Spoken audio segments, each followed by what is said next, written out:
Dia ada tanda di masing-masing. Dia ada petunjuk di masing-masing mengatakan bahawa salat tu waktunya sudah masuk. Kalau subuh terbit fajar, fajar shadiq, iaitu fajar yang cahaya putih melintang di langit sebelah timur. Pada waktu pagi tu lah, pada waktu subuh pagi tu. Dia mula-mula dia akan keluar cahaya putih tegak. Itu fajar kazib. Itu dami je tu. Dami. Kalau kata kita sini ni lebih kurang masa waktu imsak tu. Fajar kazib ni boleh nampak waktu tu lebih kurang. Dia dami je. Untuk kita standby. Kalau orang yang nak puasa, maka pada ketika tu hujung-hujung sahur dah tu. Hujung-hujung sahur dah tu. Sebab dah dekat nak masuk waktu subuh. Selepas daripada fajar kazib yang cahaya tegak tu, macam tiang cahaya tu, putih. Selepas daripada tu dia akan gelap balik. Hilang, makna gelap macam kita malam je ni, gelap. Kemudian selepas daripada tu beberapa ketika akan terbit cahaya putih melintang. Itu dipanggil fajar shadiq, fajar yang sebenar-benar fajar. Iaitu fajar subuh, fajar untuk waktu subuh.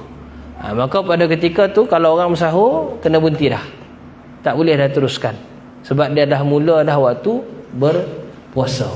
Kalau sahur lah. Kalau waktu kita ni untuk solat subuh dah bermula di situ. Dan habisnya waktu subuh ni, kalau kita patah balik pada waktu solat tu kan, dia belum cerita kat sini. Dia ke depan, waktu solat ni depan. Waktu solat depan. Selepas ni lah, insya-Allah. Baik. Maka waktu solat, habisnya waktu subuh ialah pada terbit matahari. Pada terbit matahari. Terbit matahari di sebelah timur, nampak saja, dia bukan cahaya. Dia nampak dia punya bulatan matahari tu. Cahaya memang cahaya dah pergi dulu. Cahaya dah keluar dulu. Dia bulatan matahari tu. Kalau bahasa Arab dipanggil qishrun. Qishrun ni makna relung dia. Relung bulat dia tu. Relung. Bahasa kita relung dia tu, dia punya bulatan dia tu, relung dia tu kan. Naik, maka dah kira masuk isyraq dia panggil. Isyraq ni habis dah subuh. Waktu syuruk. Dan sempurnanya tegak matahari tu sampai naik ke tinggi segalah. Maka bermula dah waktu duha. Waktu duha lebih kurang setengah jam setelah daripada mula terbit tadi, setengah jam lepas tu dah mula duha. Kalau kita ambil pada jam lah, sekarang ni kiraan kan pakai jam, mudah lagi. Kalau kata terbit matahari isyraq sekarang ni, kalau waktu kita di Labuan pukul apa? 6 suku. Katalah 6 suku. Jadi 6.45 dah boleh waktu duha. Dah boleh solat duha. Pukul 7 dah boleh solat duha. Macam tu lah. Kalau orang nak ambil yang awal, sebelum pergi kerja solat duha dulu kat rumah. Jadi jam berapa nak solat duha tu? Pukul 7. Contoh. 6.45 solat duha. Itu contoh. 7.30 masuk pejabat, contoh kan. Jadi pukul 7, 6.45 tu kita boleh solat duha. Contohlah. Itu waktu subuh. Zuhur pula, apa tanda masuk waktu zuhur? Apabila gelincir matahari. Macam mana kita nak tahu? Kita tak nampak landasan dia. Maka dikira dengan bayang-bayang. Nak dapatkan waktu solat zuhur ni, tak boleh tidak kita kena cari bayang-bayang istiwa. Bayang-bayang matahari tu tengah rembang. Dia setiap tempat dia berbeza. Kita tak boleh kata bayang-bayang matahari tu, bila kita pacak bayang-bayang objek, bila kita pacak satu benda, bayang-bayang bila matahari tegak ialah mesti duduk bawah. Tak semesti. Kita buat contoh. Katalah ni cahaya matahari. Ni objek. Tak apa. Boleh tuan pegang seorang. Pegang bawah ni. Bawah. Baik. Katalah ni cahaya matahari. Nampak tak? Nampak tak bayang sini ni? Tuan-tuan boleh nampak tak? Ni bayang sini ni kan? Baik. Katalah sini timur, sini barat. Dia terbit. Daripada kalau mula-mula terbit, bayang-bayang akan jadi jauh tu, ujung tu. Makin tinggi, nampak tak? Bayang-bayang tu makin pendek. nak bayang-bayang tu mungkin pendek. Dan kadang-kadang matahari rembang tu bukan tepat betul-betul atas ni. Dia tengok kedudukan negara ataupun muka bumi yang kita duduk tu. Garisan dia betul-betul dekat khatulistiwa ke, garisan selatan ke, garisan jadi ke, garisan kutub. Kutub pula dua, kutub utara ke, kutub selatan. Sebab tu kadang-kadang matahari dia ke sini, tapi rembang. Macam mana nak tahu? Tengok bayang-bayang tu, memendek ke memanjang. Kalau dia kekal, tak pendek tak panjang, mana matahari sedang rembang. Ya, terima kasih. Jadi itu dia panggil bayang-bayang istiwa. Bila terpacak, anak panah ke apa ke, benda yang tegak lah, kayu ke tongkat ke, keluar bayang-bayang tu, dia mula-mula dia akan panjang sebab matahari sebelah timur, panjang lah. Lepas tu dia pendek. Lepas tu dia tak panjang, dia tak pendek, cuma dia berubah kedudukan je. Sebab matahari tu dia berubah gitu kan, dia nak turun ke barat. Jadi bayang-bayang tu dia berubah kedudukannya, dia tak pendek tak panjang. Itulah bayang-bayang matahari rembang. Berapa panjang tu tadi kita sukat. Kita kena ambil bacaan dia. Katalah objek tu, contoh objek yang ni kan, pembaris ni berapa cm ni? Bagi ni katalah 15 cm. 15 cm. Bayang-bayang yang terhasil ialah 2 cm ataupun 1 cm. 1 cm ialah bayang-bayang matahari tegak, bayang matahari rembang. Jadi kita kena simpan, catat 1 cm tu. Bayang matahari rembang ialah 1 cm. Maka bila asal tadi dia sebelah, bayang-bayang tu sebelah barat sebab matahari sebelah timur. Bila matahari jatuh saja sebelah barat, dia akan mula memanjang semula bayang-bayang tu ke sebelah timur. Daripada 1 cm tadi dia dah mula panjang jadi 1,5, jadi 2. Maka bermula dari 1,5 tu dah kira masuk zuhur dah. Sebab matahari tu dia dah gelincir. Nampak kan? Bila apa tanda dia gelincir? Bayang yang istiwa, yang tegak tadi, yang 1 cm tadi tu, dia dah mula panjang balik. Dia mula memanjang semula. Bila dia mula memanjang semula, itulah zuhur. Bermulalah waktu zuhur kat situ. Kalaulah berlaku hujan pada hari itu, mendung, tak ada apa matahari, habis kita nak buat macam mana? Kias pada bacaan sebelum, sama ada hari sebelum atau 2 hari sebelum, atau boleh kias pada bacaan tahun lepas yang tarikh sama, pada kiraan tahun hijrah. Pakai tahun hijrah. Sebab pakai tahun Mesir ni dia ada kadang pelik sikit. Dia agak ada pelik sikit.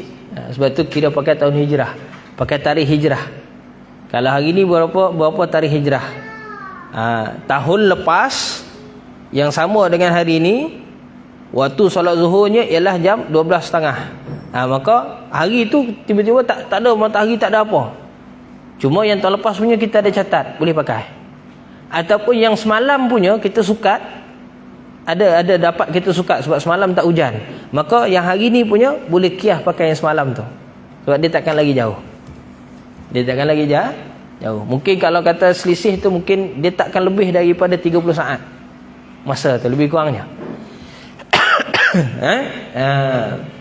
Maka itulah dia punya keputusan.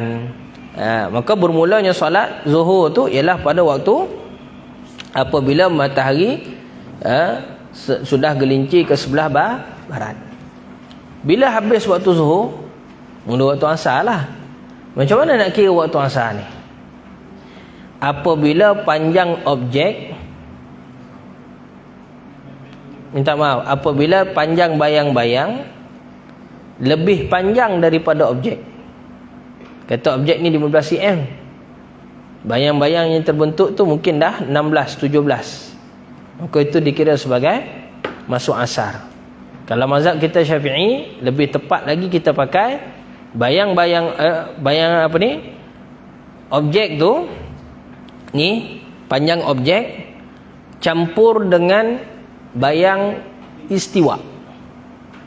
Berapa bayang istiwa tadi? Yang matahari rembang tegak tadi tu berapa cm? Katalah 1 cm. Panjang alat kita ni 15 cm. Maka campur jadi berapa? 16. Bila bayang-bayang tu 16 cm, sudah mula asar.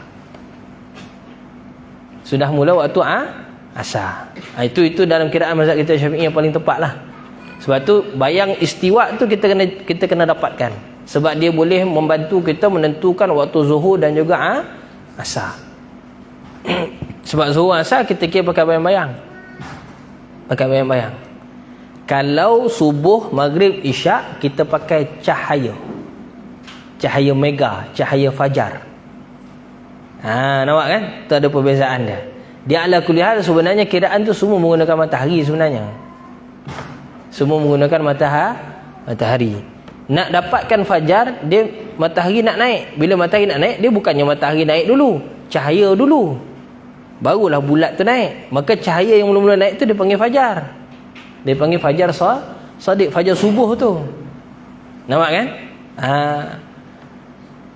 Jadi dah mula asar tadi, iaitu pada apabila bayang-bayang bayang-bayang istiwa dicampur dengan panjang objek. Dicampur dengan panjang objek, dan bayang-bayang yang jatuh di sebelah timur pada ketika itu sudah menyamai dengan benda tu. Sekali lagi kita tulislah, senang.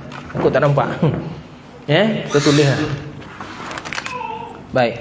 Macam mana kita nak menentukan waktu asar? Okey, waktu asar. Nak dapat waktu asar ni ialah bayang rembang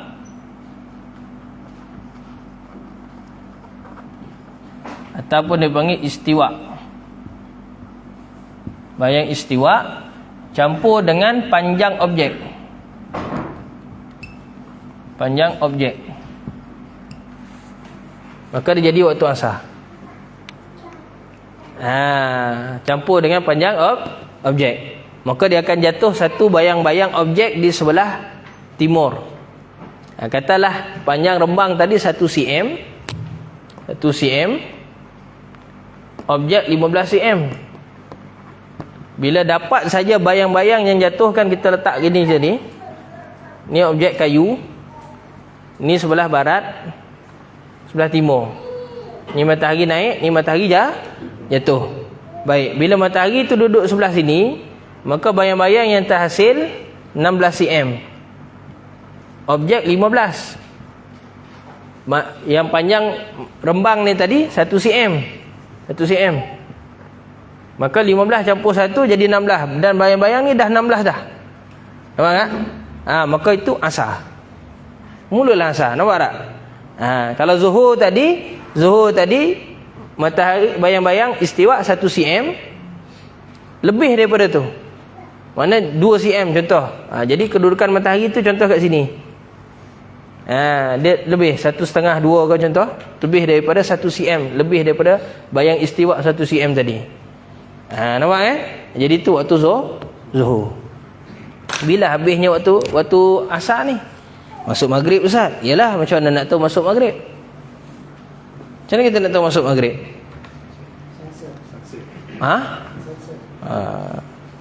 Apabila matahari terbenam. Apabila matahari terbenam dengan sempurna. Bukan terbenam sikit. Kan dia bulatan matahari tu kan? Contoh kita tengok di ufuk sebelah barat. Dia kena tengok belah barat. Mana boleh tengok belah Tanjung Aru? Tak dapat. Belah Membidai ke tak jadi. Dia kena sebelah sini. Baik. Hujung laut tu kita nampak macam tu kan? Betul? Maka matahari tu turun. Kemudian dia jadi ada separuh. Separuh tu dah tenggelam lah. Lepas tu hilang. Habis. Betul ke tidak? Dia pergerakan dia macam ni. Dia makin turun. Betul? Baik. Ketika dalam waktu ni dia touch sahaja ufuk. Dia touch sahaja ufuk pada ketika tu. Maka matahari ni kita dah boleh pandang dah. Dia dah tak jadi silau. Bahasa Melayu kita panggil senja. Waktu ni lah jin keluar. Dan waktu ni lah patut kita kena masuk rumah dah. Rasulullah suruh kita masuk rumah, tutup pintu, tutup tingkap. Sebabnya alam kita ni nak berubah. Bukan saja Rasulullah suruh tu. Terutama yang ada anak kecil lah. Masuklah kita ni pun, yang nak besar ni pun kena jaga. Baik. Kemudian dia terbenam setengah, ada lagi setengah. Kemudian yang ni belum maghrib lagi ni. Dia terbenam habis baru maghrib. Baru maghrib. Kalau tak percaya, ujung-ujung waktu ni orang kata bukannya nak langgar yang Nabi sebut tu, tidak, tapi kita nak buat cerapan. Nak buat cerapan, nak faham waktu maghrib tu macam mana. Waktu sunset tu kan kita pergi duduk dekat tepi laut, Layangan ke, kat Sungai Labu ke, ikutlah sampai ke apa tu, Kem Sam sana tu. Apa ni? Batu Menikar ke, tak kisah. Yang sebelah barat ni kan.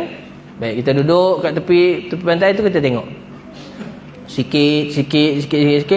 Hilang je bulat matahari tu, azan. Azan masjid terdekat. Macam sini senanglah dengar. Kalau Pohon Batu pun senang dengar juga lagi. Sungai Lada pun dengar lagi. Tapi kalau yang pantai-pantai yang jauh dia punya surau tu, payahlah sikit. Payahlah sikit. Baik. Boleh. Maka maghrib dia bermula apabila matahari terbenam sempurna. Hilang bulatan kishrun dia tu, bulatan relung dia tu hilang. Hilang, mana terbenam. Maka dikira sebagai sudah masuk waktu maghrib. Habis waktu maghrib macam mana? Masuk isyak lah. Yalah, macam mana nak tahu masuk isyak? Apabila hilang cahaya mega merah. Bila terbenam matahari ni, ke atas ni akan terbit cahaya. Cahaya macam anak-anak kita main carry on tu. Kalau watermark tu. Watermark lah, watercolor. Minta watermark pula. Watermark tu dekat cermin. Watercolor. Watercolor. Dia akan ada cahaya merah-merah, cahaya putih-putih, cahaya kuning-kuning. Perasan tak? Dan cahaya tu dia tak seragam. Dia bukannya line je, dia tak seragam. Dia bertumpuk-tumpuk ada cahaya tu gitu. Putih, kuning dan juga merah. Yang kita kena perhatikan merah. Warna yang kemerahan tu. Ada orang panggil oren, boleh lah. Sebab mata masing-masing kan tak sama. Ada orang kata kemerahan Ustaz, ada orang panggil keorenan. Patutlah. Yang penting dia bukan kuning, bukan putih. Itu je, senang. Yang kemerah-merahan, keoren-oren itu, yang gelap sikit tu, yang pekat sikit warna dia. Jadi yang tu kita kena pandang. Hilang cahaya tu, maka bermula isyak. Pada mazhab kita Syafi'i. Hilang cahaya tu, cahaya merah tu, maka dikira sebagai bermulanya waktu isyak. Bermula waktu isyak. Habislah lah maghrib. Mula waktu isyak. Bila habis waktu isyak? Subuh lah. Terbit fajar shadiq, habislah waktu isyak. Cuma dalam mazhab kita Syafi'i ada dua, ni ada pendapat dalam mazhab kita Syafi'i, pendapat Imam Syafi'i sebenarnya. Apabila sudah 1/3 malam terakhir, maka ketika tu sudah habis waktu isyak sebenarnya. Ada pendapat tu. Tapi mutakhirin kita ni, muktamad dia yang dipilih ialah subuh. Mula terbit subuh, fajar shadiq tu, maka itu habis dah waktu isyak. Itu habis secara iktimad. Mana secara sepakat semua. Mana tak ada ni lagi lah, tak ada khilaf lagi. Wallahu taala alam. Tapi dari sudut pengetahuan kita boleh ambil lah pendapat-pendapat tu. Bahawa isyak tu sampai setengah malam je, ada ulama sebut. Ada tu sampai 2/3 malam saja. Yang pertama tu isyak, 1/3 lagi tu bukan lagi waktu isyak. Ada pula yang sebut 1/5 hujung tu bukan lagi isyak, sebab dah dekat-dekat nak subuh. Dekat-dekat subuh. Ada sebut gitu. Tapi wallahu ta'ala alam, cuma yang diiktimad oleh ulama-ulama Syafi'iyah kita mutakhirin, fatwa kita ialah habisnya waktu isyak ialah apabila terbitnya fajar subuh, fajar shadiq. Wallahu ta'ala alam. Boleh clear situ Maka syarat sah salat ni ialah mengetahui masuk waktu dengan yakin. Dengan yakin. Kalau ragu-ragu, maka dikira sebagai batal solat. Sedang ragu-ragu tu tadi, dah masuk ke belum? Dah masuk ke belum? Dia pun solat je lah. Hukum dia batal solat dia. Jelas kat situ? Faham kan? Baik. Keenam. Yang keenam. Kata pengarang, syarat yang keenam ialah wal ilmu bi fardiyatihi. Mesti dia tahu ilmu tentang kefarduan. Maksud dia apa? Dalam solat ada yang rukun, ada yang sunat. Betul? Kalau dia kata semua itu wajib, maknanya semua tu rukun, solat dia masih sah. Yang sunat-sunat pun dia kata wajib juga, solat masih sah. Tapi kalau dia kata semuanya tu sunat, maka batal. Kalau dia kata separuh wajib, separuh sunat. Tapi bila kita kata mana satu wajib, mana satu sunat, tak tahu. Yang ni dia jadi masalah sikit. Dia ihtimal. Kita kena pergi pada dia, kena terangkan pada dia, ni wajib, ni sunat. Begitu. Sebab takut dia jatuh kepada pihak yang mengatakan sunat semuanya. Begitu. Itu kena berhati-hati dalam bab tu. Dengan erti kata perbuatan solat, mana pergerakan solat, bacaan sebagainya itu ada sebahagiannya wajib dan sebahagiannya sunat. Sebab wajib tu makna dia fardu lah, iaitu rukun dia. Sebahagiannya itu ialah sunat. Dan orang yang nak solat ni tak boleh tidak, dia kena tahu kaifiat. Dia kena tahu kaifiat. Kalau siang tadi kelas-kelas guru takmir saya buat kitab tu. Tuan-tuan boleh semak dekat dalam Matan Ibnu Raslan, Syekh Ibnu Raslan, Matan Zubat. Dekat dalam tu dia sebut mafhum ayat matan dia tu, matan ilmu tu, hukum tu, barang siapa yang beramal tanpa ilmu, amalnya ditolak, tidak diterima. Maksudnya kalau dia beramal, dia solat tapi dia tak tahu kaifiat solat tu macam mana sebenarnya, dia mengikut-ikut je, maka apa jadi hukum solat dia tu? Batal, tidak sah, tidak diterima. Sebab tu kita kena belajar mana yang rukun, mana yang bukan, mana yang sunat lah tu maksud dia tu. Mana dia kena tahu mana yang fardu, mana yang tidak. Sebab tu Syekh masukkan dekat dalam ni, salah satu daripada syarat sah salat ialah dia tahu kaifiat, iaitu dia tahu mana fardu-fardunya, mana yang rukun-rukun, mana yang sunat-sunat. Jadi dia kena tahu. 7. Yang ketujuh, wa alla ya'taqida fardhan min furudiha sunnatan. Dan tidak boleh dia mengatakan salah satu daripada rukun-rukun, fardu kat situ masuk rukun, rukun solat ialah sunat. Dia tak boleh kata satu rukun solat. Kalau dia kata satu pun rukun solat itu ialah sunat, maka solat dia jadi batal. Contoh takbiratul ihram apa? Dia rukun ke sunat? Rukun. Wajib, hukum dia wajib, tapi dia sebahagian daripada rukun, fardu, rukun.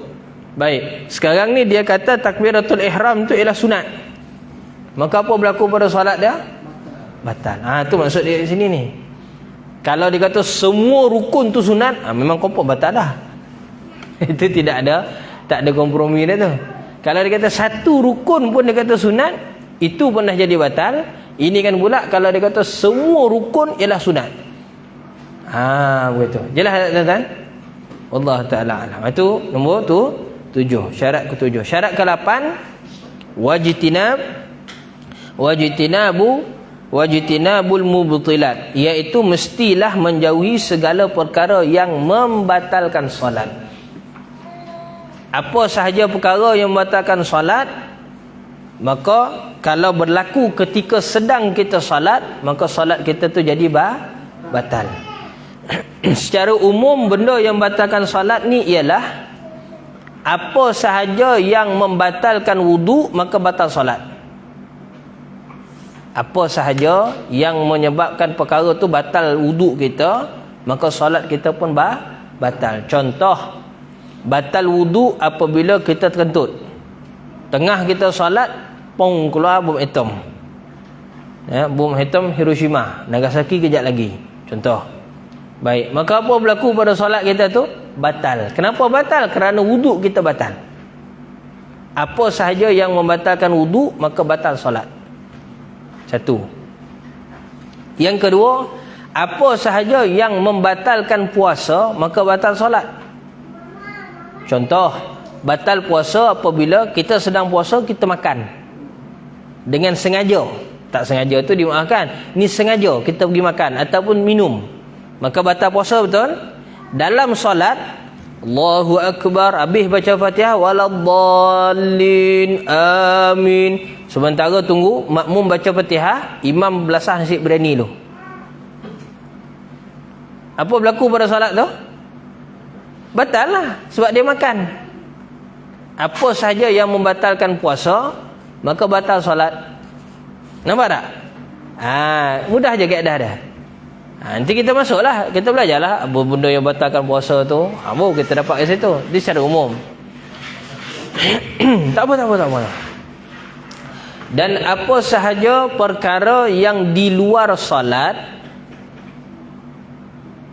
dibawa masuk ke dalam solat, maka batal solat.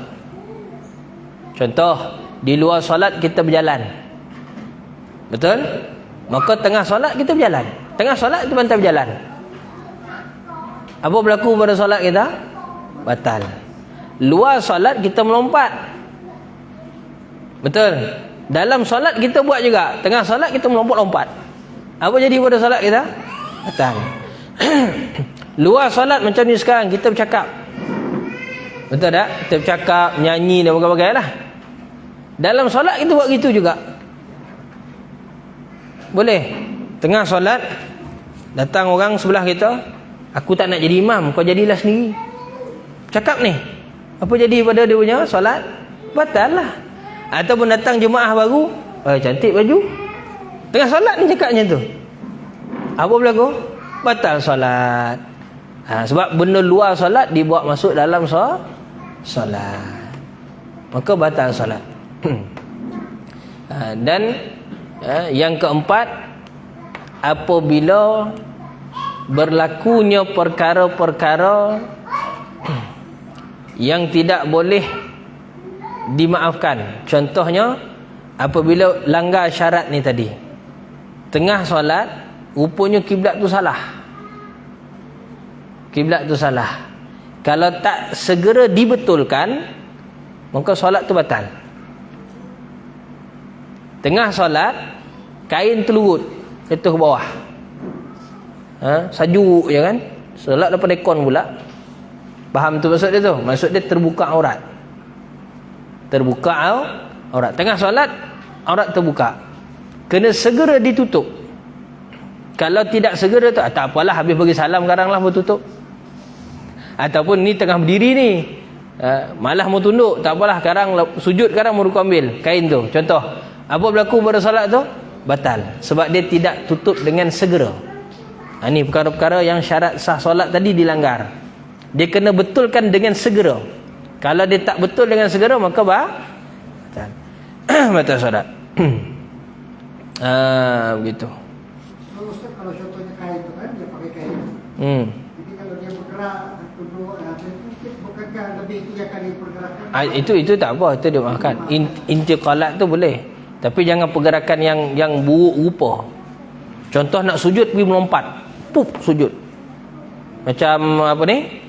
Tentera nak buat side roll. Kan? Ataupun kena turun, push up. Kan turun tu mana boleh turun melenggang kangkung. Tak? Turun duduk dulu, menyarap membelahan. Tak ada. Pop tu turun terjun ke bawah tu kan tidak? Nak sujud buat macam tu. Apa berlaku pada solat? Batal. Dia buat contoh tu, sebab ada tentera ramai kat dalam ni. Dia tahu benda tu. Kalau kalau contohnya dia tengah solat tu kan, tiba-tiba dia ada sakit yang menyebabkan dia terpaksa mengubah posisinya. Contohnya dia berdiri, dia mungkin sama ada terpaksa duduk ataupun terpaksa, contoh pinggang meletup lah contoh. Contoh lah.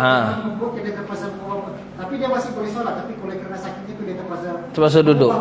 Ya. Posisinya. Solat masih sah. Masih boleh lah. Solat masih sah. Solat masih sah. Asal tadi dia cuba berdiri, solat mula berdiri, tak dapat tahan dah.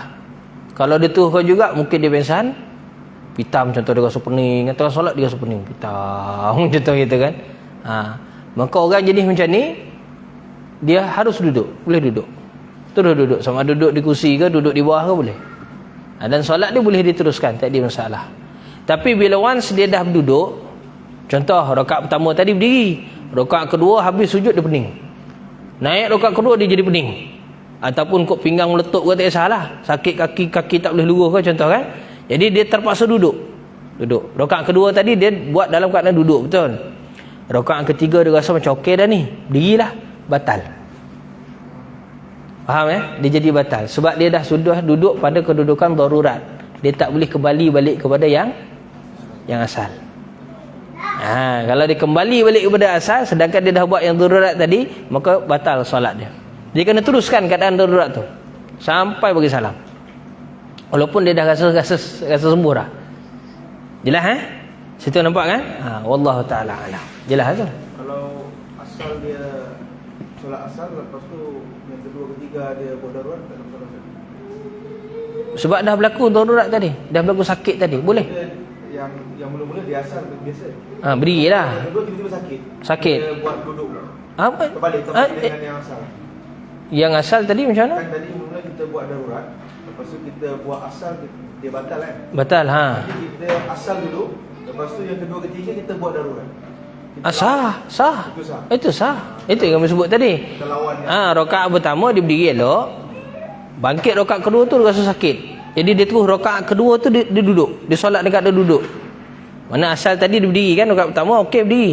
Tapi rakaat kedua tu dia buat duduk. Jadi rakaat 3, 4 sampai habis tu 2, 3, 4 tu terus. Ni contoh solat isyak lah contoh. Ataupun solat zuhur ke solat yang 4 rakaat lah ni cerita dia. Maka dia kena teruskan sampai bagi salam tu dekat dah duduk. Dekat dah solat duduk. Walaupun di pertengahan tu kan dia rasa macam dia rasa sembuh dah, boleh berdiri ni. Tak boleh, dia tak boleh bangun. Sebab dia akan jadi batal.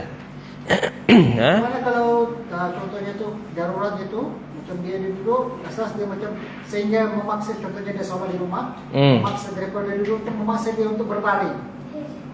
Tak apalah, dia pergi lebih rendah kan? Lebih rendah. Boleh. Dia lebih rendah boleh. Yang penting jangan rendah ke tinggi. Itu dia jadi batal. Jelas nampak kan? Itu.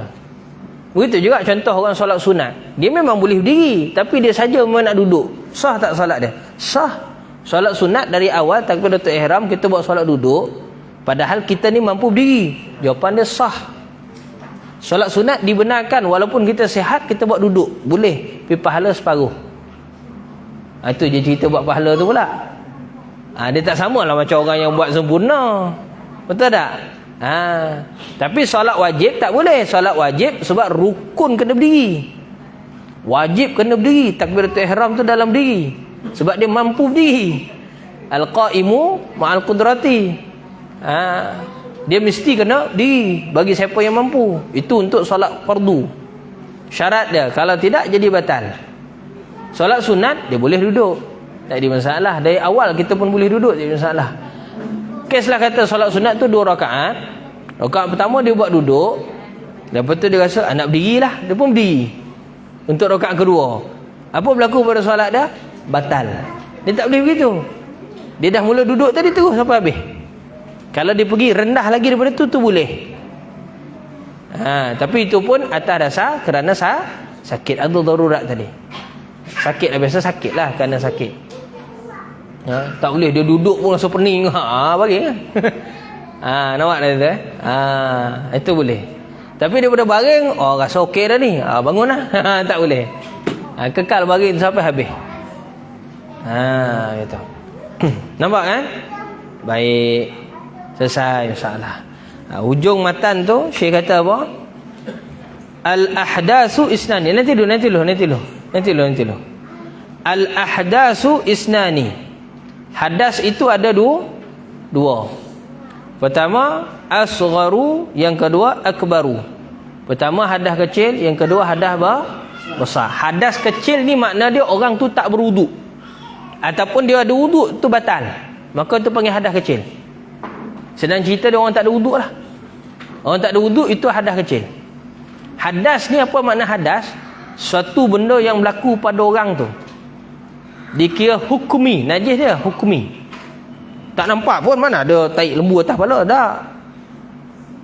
Tapi kerana kan tak berwuduk tadi, maka dia tak boleh buat ibadah-ibadah yang maksusah, ibadah yang perlu pada niat. Contoh dia solat, dia tak boleh buat. Sebab syarat mesti kena ada wuduk untuk nak solat. Maka dia kena ada wuduk. Kalau tak ada wuduk atau wuduk dia batal, maka solat dia boleh jadi batal. Kalau dia solat juga, dia tak sah lah. Dia kena ambil wuduk. Nampak kan? Situ. Baik. Maka hadas kecil ni, cara bersih dia, cara nak mengangkat dia, cara nak menyucikan diri kita ni daripada hadas kecil, fal asgharu ma aujabal wudu'a, iaitu kena berwudu. Cara dia dengan berwudu.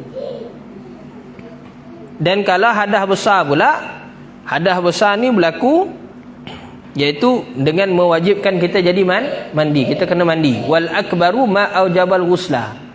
Apa saja yang mewajibkan kita mandi, maka itu dikira sebagai hadas besar. Maka ada 6. Ada dah kita sebut sebelum ni. Keluar air mani, jima', ini persetubuhan. Kemudian keluar haid, nifas, wiladah, mati selain daripada mati syahid. Berlaku salah satu daripada 6 ni, maka wajib mandi. Itu hadas besar. Sedang solat keluar air mani. Apa berlaku pada solat tu? Batal. Sebab berlaku hadas. Wuduk batal tak? Tak. Dalam mazhab kita Syafi'i, orang yang keluar air mani dalam keadaan dia ada wuduk, keluar air maninya, maka wuduk tidak batal. Wuduk tidak batal. Kita bahas dah perkara batalkan wuduk sebelum ni. Cuba ingat balik. Ada dah situ. Tengok balik. Perkara batalkan wuduk tu. Surat 16 tu. Keluar sesuatu dari salah satu dua jalan, sama ada kubul atau dubur, seperti angin atau sebagainya, melainkan air mani. Nampak? Jadi air mani itu terkecuali. Kalau orang ada wuduk terkeluar air mani, sama ada lelaki atau perempuan, maka wuduk dia batal tak? Tidak batal. Cuma dia wajib mandi. Dia tak boleh solat tu sebab apa? Dia tak mandi wajib lagi. Ni kita dah bahas dah dalam kelas yang sebelum ni. Ingat lagi tak? Ingat. Kena ingat balik. Tu kena recall balik tu. Baik. Clear, jelas kat situ? Ada apa soalan lain? Ya. Hukum makruh. Tengah solat tahan kencing, hukum makruh. Tapi kalau tengah solat tu tadi, kerana kan dia tahan, terkeluar sikit, setitih, maka batal solat. Kenapa? Wuduk dia batal. Iaitu telah berlakunya terkeluar sesuatu antara dua jalan. Sekarang ni daripada kemaluan depan dia, kubul dia tu sudah keluar air kencing walaupun setitis, maka jadi batal wuduk dia. Bila batal wuduk, solat dia batal. Solat dia pun batal, efek. Sebab itu dalam mazhab kita Syafi'i, sebelum solat kalau terasa nak buang air, pergi buang air dulu. Kalau aku pergi buang air Ustaz, kejap lagi kan aku terlepas jemaah. Tak apa. Daripada solat tu kopit macam tu, dia buang habis lo. Nak? Solat pun selesa. Tak ada terfikir dah. Tak ada terfikir. Ini kalau tak kan tengah solat kan, dia perut tu dah sakit, dah berpulang-pulang. Kencing tu dah nak terkeluar dah rasa macam nak pecah dah pundi kencing tu, sebab terlalu banyak air kat dalam tu. Nak terkencing kan? Itu pun solat juga. Solat tu. Tengah solat tu kejap lagi kan dia akan terfikir. Lepas ni bagi je salam, pum tu masuk. Tengah solat dia jadi gitu. Hilanglah khusyuk. Berhenti solat tu, pergi buang air habis apa semua dulu, siap-siap. Baru sambung solat. Baru solat balik. Mana mula solat. Begitu. Terlepas jemaah tak apalah, sebab bukannya kita nak. Bukannya kita sengaja saja-saja buat terlepas jemaah. Sebab kebetulan tersampai masjid, perut pun sakit. Asal sampai masjid perut sakit. Asal perut sakit sampai masjid. Contoh ialah ni. Mana dah tahu kau berlaku juga kan. Maka apa nak buat, masuk tanah lu, settle siap-siap. Ambil wuduk, masuk. Kalau sempat kan masuk rakaat akhir, masuklah rakaat akhir. Kalau tak sempat tak apa. Itu lebih baik. Lebih baik daripada solat dalam keadaan terkopit, joget-joget, nari-nari. Lagi masalah. Allah Ta'ala alam. Nanah tu Ustaz, dia nanah najis. dikira najis Nanah najis. Nanah dia sama hukum macam darah. Kalau mengalir, batal kita punya solat. Wuduk tak batal, Sebab dia bukan keluar daripada kubur dubur, betul. Dia keluar daripada tangan ke apa mana yang luka tadi itulah. Melainkan kalau nanah tu memang keluar daripada dubur, ataupun nanah tu memang keluar daripada kubul dia, maka tu batal wudu. Jelah, nampak kan? Sekarang ni katalah luka tu dekat tangan. Tengah solat kita terlupa, kita tertepuk luka tu tadi, maka pecah. Bisul ke apa ke? Mengalir nanah tu ataupun mengalir darah tu, maka solat batal tak? Batal. Wudu tak batal. Wudu tidak batal. Nampak kan? Maksud dia apa?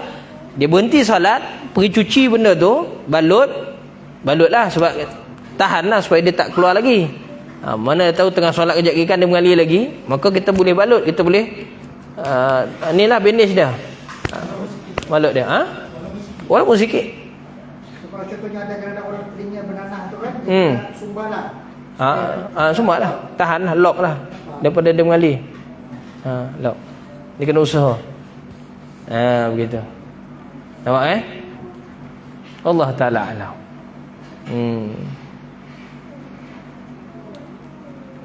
Lain? Ya. Ambil wuduk tengah berdarah tu tak? Sah wuduk. Sah wuduk tak? Sebab tidak syarat sah wuduk. Ada tak syarat sah wuduk badan mesti suci daripada najis? Ada tak? Tak ada. Selama kita belajar ni tidak ada. Maksud dia kalau orang tu lepas berkamih, belum istinja pun lagi, mana belum cebok lagi, dia wuduk dulu. Lepas wuduk baru dia istinja. Wuduk dia tu sah tak? Jawapan dia sah. Wuduk sah. Sebab wuduk dia tidak syarat mesti bersih daripada najis dulu baru sah wuduk. Tidak. Yang syarat wuduk ialah mesti orang tu tidak berhadas besar.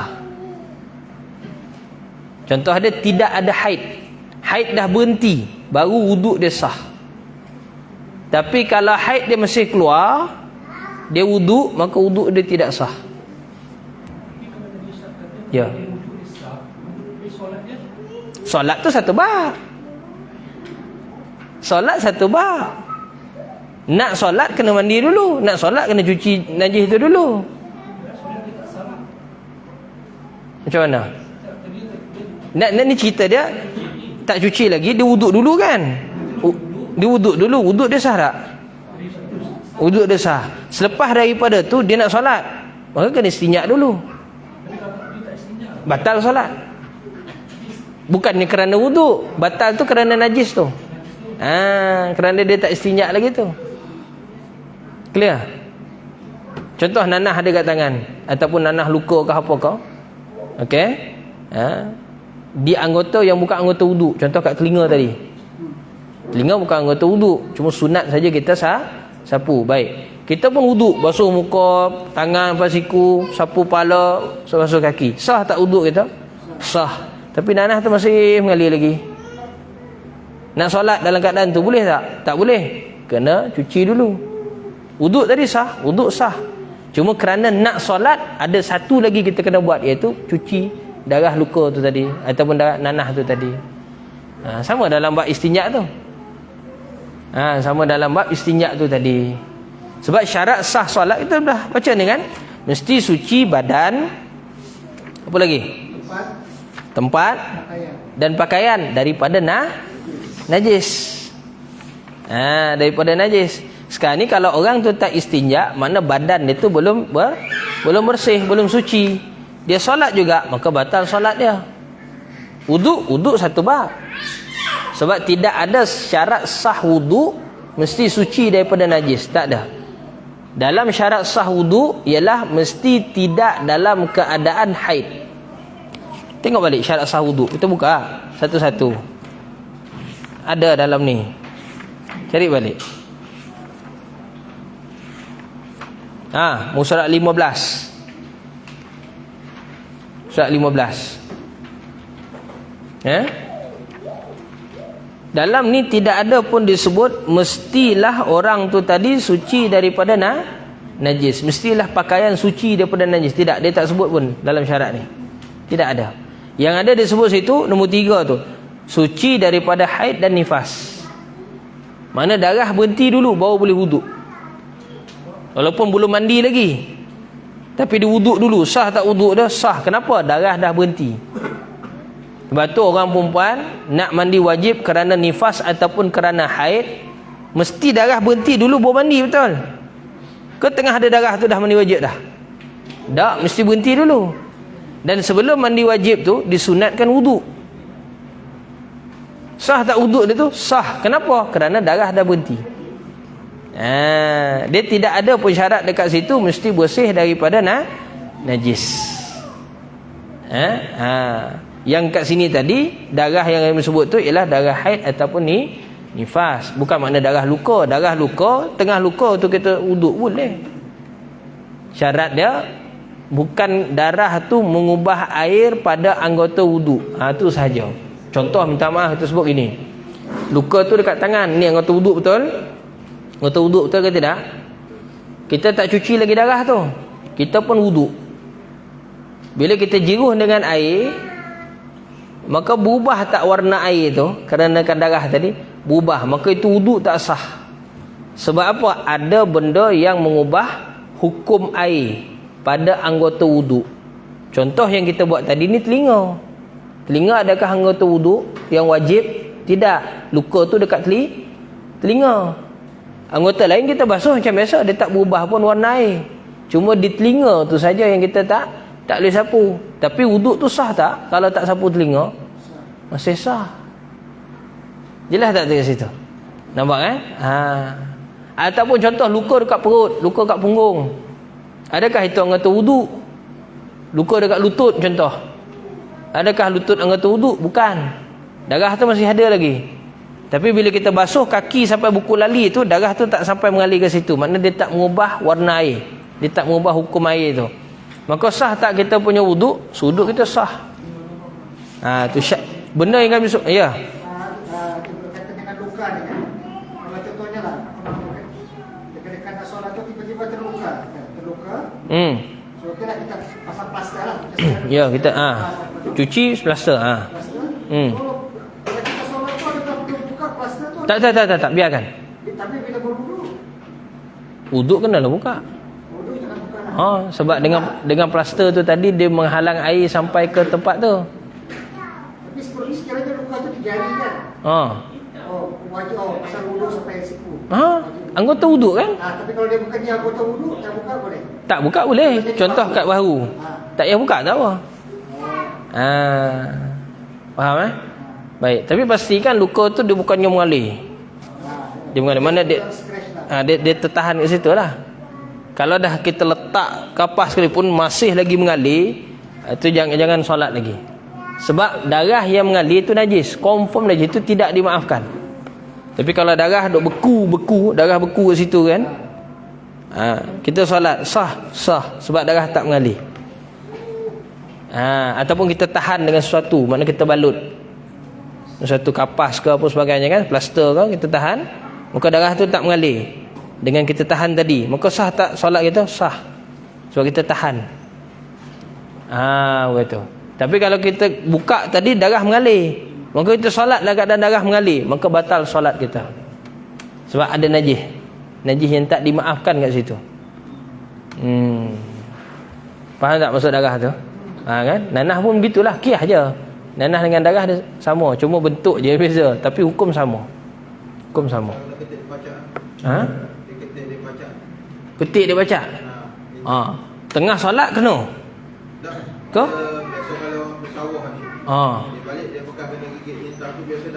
Masih mengalir lagi.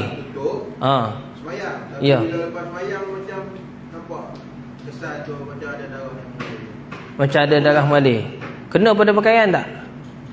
Biasanya akan kena Kalau kena pada pakaian batal solat. Sebab apa? Sebab kena pakaian. Maksud dia darah tu banyak. Walaupun dibalut sekalipun, kekal darah tu banyak lagi keluar. Jadi cara tu kohor dulu daripada solat. Nak berhenti darah ni cepat, mudah je. Ambil satu plate besi, panahkan, temah situ, berhenti darah. Tapi sakit kan? Tanya geng-geng tentera ni nak berhenti solat, nak berhenti darah dengan cepat macam mana? Post medical, duduk dalam hutan, ada ke pasal dikit? Tak ada. Ambil ujung pisau tu, panahkan ke api, situ. Yang cerita Rambo dia tunjuk tu betul. Dia nak berhentikan darah. Dia cerita berhenti darah kan. Ha. Apa sahaja perbuatan yang boleh berhenti darah, buat lah. Kita dah balut dah. Still lagi darah tu banyak. Kerana banyak dia tak berhenti kan. Jadi tak function juga balut tu. Buang balut tu. Buang balut tu, cacah lah. Tu balut lepas tu. Tak kena pakaian, sah. Sebab dia darah tu kumpul kat balut tu situ saja kan, dia tak kena pakaian. Sah lah. Dia cerita kita ni tadi, sebab syarat sah solat dia bukan sekadar pada badan. Bukan sekadar suci pada badan, daripada najis. Pakaian dan tempat. Sekarang ni darah tu terlampau banyak dan dah efek pada pakaian. Maka batal solat tu kerana pakaian tu yang terkena najis. Nampak tak? So kalau macam baju putih tu nampak. Memang nampak lah dah putih. Asal merah pula kan. Ya biasalah tu, tahu tu, faham. Lain ada soalan lain. Lampu handphone. La haula wala quwwata illa billah. Tu masuk Ustaz. Terlupa tadi. Ingat tutup tu dia padam dah. Itu masih. Tak pasal. Ada lain soalan? Baik. Kalau tak ada, kita setakat tu dululah. Tak gok juga ni dari pagi tadi. Dari subuh pagi tadi sampai ni tak berhenti. Mudah-mudahan lah, insya-Allah. Baik, rasa kalau tak ada apa-apa soalan dah, kita berhenti dulu sampai sekadar tu. InsyaAllah ada rezeki kita sambung lagi pada waktu akan datang. Bismillahirrahmanirrahim. Rabbana anfa'na bima 'allamtana, Rabbana 'allimna alladhi yanfa'una, Rabbana faqihna faqih ahlana wa qurbat lana fi dinina. Sallallahu ala sayyidina Muhammad wa ala alihi wa sahbihi wa baraka wa sallam. Walhamdulillahi rabbil alamin. Assalamualaikum warahmatullahi wabarakatuh.